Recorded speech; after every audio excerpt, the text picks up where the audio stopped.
Hi friends, ఈ దేవాలయం ఎక్కడుందో తెలుసండి. పాండురంగి అని అల్లూరి సీతారామరాజు గారు జన్మించారు కదా, ఆ ఊర్లో ఈ అమ్మవారి గుడి ఉంది. ఈ అమ్మవారి పేరు ఏంటంటే జడ్డిలమ్మ అమ్మవారు.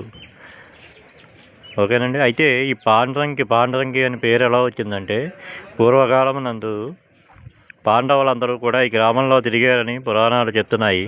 అందుకని ఈ ఏరియాని పాండురంగి అని అంటారు.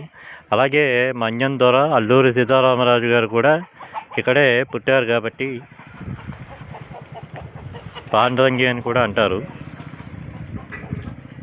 అయితే ఈ అమ్మవారి దేవాలయానికి ఒక ప్రత్యేకత ఉంది.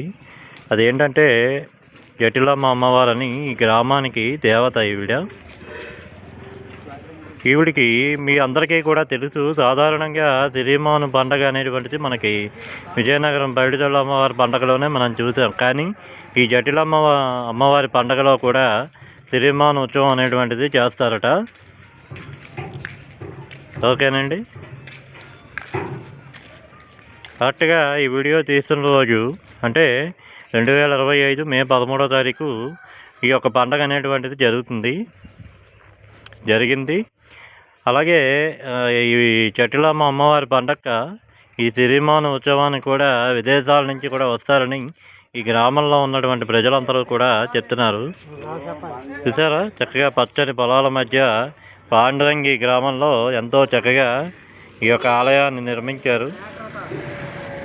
చూసారా, తిరుమాను ఉత్సవానికి అంతా కూడా ఏర్పాట్లు జరుగుతున్నాయి. వాతావరణం కూడా చాలా క్లౌడ్గా ఉంది. ఓకేనండి. పాండవులు తిరగాడారు కాబట్టి దీన్ని పాండురంగి అని అన్నారు. సరేనండి. ఈ జటిలమ్మ అమ్మవారి పండగ కూడా ఎప్పుడు పెడితే అప్పుడు జరగదండి. ప్రతి 8 సంవత్సరాలకు 6 సంవత్సరాలకు ఒకసారి మాత్రమే జరుగుతుంది. ఆ పండగ జరిగినప్పుడే ఇక్కడ తిరుమాను అనేటువంటిది చేస్తారు. తిరుమాను ఊరేగింపు అనేటువంటిది చేస్తారని ఈ గ్రామంలో ప్రజలందరూ కూడా చెప్తున్నారు.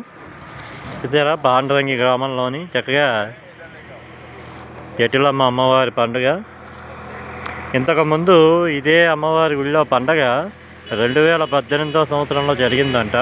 మళ్ళీ ఇప్పుడు 2025లో జరుగుతున్నది. చూసారా, పల్లె వాతావరణం కూడా బాగా కనిపిస్తుంది.